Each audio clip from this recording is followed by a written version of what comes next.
I'm back, just like the title says. So where have I been? Was I on a deserted island, or was I whisked away by aliens, or was I part of the CIA? I don't even know what that is. Anyway, no, let me explain.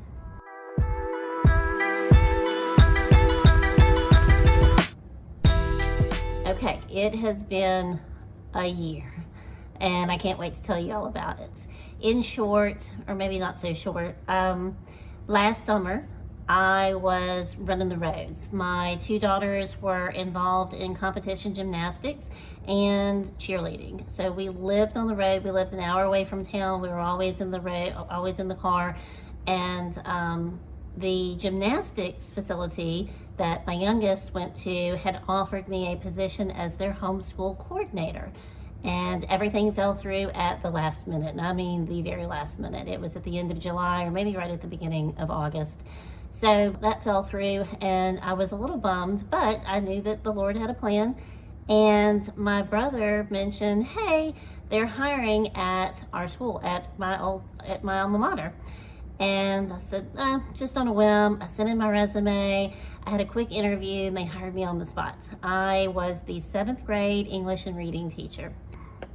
Most students thought that I was hard or strict, but I just had a set of rules, and I would not bend on those. And when they walked into my classroom, they knew exactly what to expect and what was expected of them. Back up for a minute. So my kids who were homeschooled are now being enrolled into private school. My son went into 9th grade, my daughter into 8th, and my youngest was also enrolled as well. She was at the lower school. And we had to do this all the week before school started. It was all very last minute. We had to rush out and buy school supplies and new uniforms. I had everything planned for the curriculum for homeschooling, threw it out the window, and we got dressed and went to school. So the kids fell into the classroom setting just really seamlessly at first. My oldest was hesitant at first, but he came around, and he was convinced, and he enjoyed it. He found some friends. My oldest daughter loved it. It's what she thought she wanted, and she finally got an opportunity to go to a traditional classroom setting. She made some friends, and she really felt like that was where she belonged. But after about 6 weeks, the drive, which was almost an hour, was a little bit too much. And so we started looking for a house closer by. We sold our house in 18 hours. I may do a separate video on that. That was pretty wild. And so the next weekend we went house hunting, and we found one. So this is the new house. We've moved, and the move has been really great. The location is much closer to the school, much closer to activities. When we lived far away, there was no staying late for a volleyball game or going to a Friday night football game. That was out of the question. It was just too far away. So now we really enjoy being close by. Back to me in the classroom. Overall, it was pretty hard. It was really hard that first semester. I spent just as much time in the classroom as I did at home on the couch back there, planning, grading papers, grading essays, reading essays, lots and lots and lots of writing. So it was a lot. It was a lot of my time that was spent. So the second semester, it went a little bit easier. I had gotten into my routine, and we were kind of in the groove, but it was still really difficult. Every move that I made was met with almost outrage. Typically, a lot of the pushback was from parents. Sometimes the administration was difficult. It was odd. It was odd because this is not the school that I remember. This is not the school that I went to. And by the second semester, my youngest had begun begging to go back to homeschooling. She was not enjoying her time at school in the classroom. She was not making friends as easily as she had hoped and we had hoped, which is unusual because she is probably my most outgoing child. So that was odd that she wasn't clicking there, and it wasn't going well for her. Right before spring break in that second semester, all of a sudden, overnight, I had this overwhelming urge that she can't go back, that she's not going to go back. How are we going to do this? How am I going to continue in the classroom and be able to homeschool her, which I really believed was the best thing for her. Within a day or two, the answer seemed to reveal itself. There is a lady in my Sunday school class, and that's what she does. She homeschools other children in addition to her own, and I would hire her. She would do it just like I would. Unfortunately, on the last day of school, I was informed of the school's plan for me, and I was told, we are heading in a different direction. To be honest, I was surprised, but not completely taken off guard. The writing was kind of on the wall at that point, and I really walked into that meeting feeling 50-50.